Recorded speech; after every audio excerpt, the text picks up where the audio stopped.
Hello, my dear children. How are you all? I hope you all are fit and fine. So, today we are going to learn a story, and the name of the story is Birbal Ki Khichdi, lesson number 6. So, let us begin. Birbal की खिचड़ी सुनी कहानी। अकबर के दरबार में अनेक विद्वान थे। बीरबल उन्हीं में से एक थे। वे अपनी चतुराई के लिए बड़े प्रसिद्ध थे। अपनी चतुराई से वे बादशाह को भी हरा देते थे। अकबर और बीरबल के बारे में अनेक कहानियां प्रसिद्ध हैं। लोग उन्हें बड़े चाव से सुनते सुनाते हैं। तो देखिए बच्चों, अकबर जो है बहुत ही क्या महान श्रेष्ठ राजा थे। ठीक है, तो उनके दरबार में बहुत सारे विद्वान रहते थे। उन्हीं में से एक का नाम है बीरबल। और बीरबल जो है बहुत ही बुद्धिमान थे। हाँ, तो क्या करते थे महाराज, उनसे परामर्श लिया करते थे। अभी सुनते हैं पीछे की कहानी। एक बार की बात है, अकबर किसी गांव से होकर जा रहे थे। सर्दी के दिन थे। गांव के लोग आग जलाकर उसके चारों ओर बैठे बातें कर रहे थे।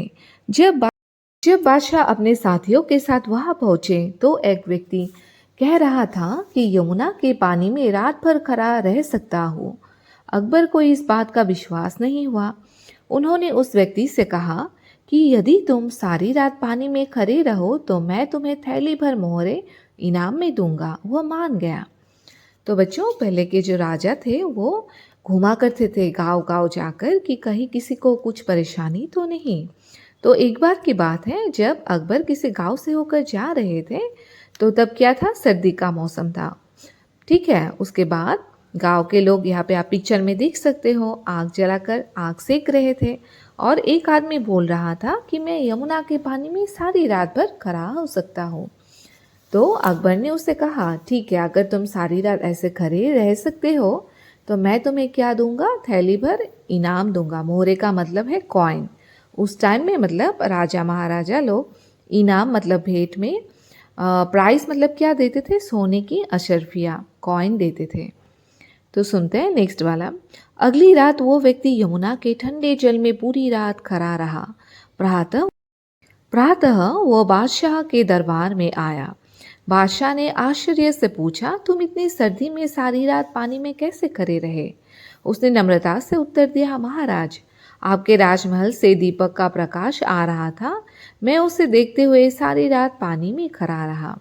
बादशाह ने कहा, तो तुम मेरे दीपक की गर्मी के कारण ही सर्दी से बच सके।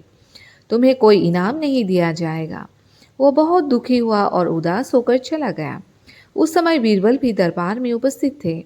उन्होंने सोचा इस दुखी व्यक्ति की सहायता करनी चाहिए।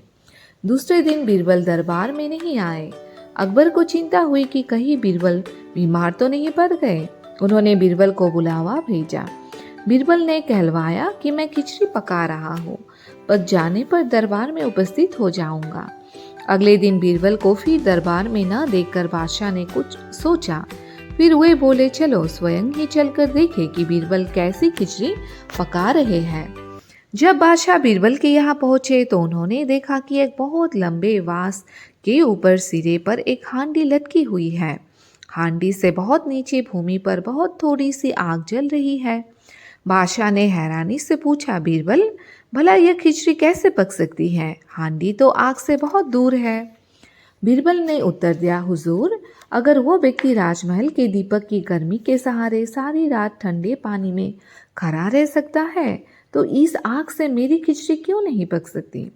अकबर को बात समझ में आ गई। उन्होंने दूसरे दिन उस व्यक्ति को दरबार में बुलाया और बड़े सम्मान के साथ उसे मोहर की थैली भेंट कर दी। देखिए बच्चों, बीरबल की चतुराई की वजह से एक भले व्यक्ति को इनाम मिलने में क्या हुआ, सहायता मिली, है ना। तो पहले जो बादशाह है अकबर, उनको भ्रम हुआ कि महल की जो दीपक है उससे शायद पानी गर्म हो गया होगा, नदी का पानी, है ना। तो इसी वजह से उन्होंने क्या नहीं दिया, मोहरें नहीं दी थी उस व्यक्ति को। लेकिन जब उन्हें समझ में आ गया कि इतनी दूर की दीपक से आए हुए प्रकाश से कैसे भला पानी गर्म हो सकता है, जैसे, और जब बीरबल ने चतुराई से उन्हें समझाया कि थोड़ी सी आग से भला खिचड़ी पक सकती है, वैसे ही दीपक से आए हुए प्रकाश से भला नदी की पानी गर्म हो सकती है? तो देखा बच्चों, बीरबल की चतुराई की वजह से उस व्यक्ति को क्या मिला? इनाम मिला। तो आशा करती हूँ आपको ये स्टोरी अच्छे से समझ में आई होगी। अगर वीडियो अच्छी लगी है तो एक लाइक कर दीजिएगा और चैनल को सब्सक्राइब नहीं किया है तो सब्सक्राइब भी कर दीजिएगा। मिलती हूँ नेक्स्ट वीडियो में, तब तक के लिए बाय बाय, टेक केयर।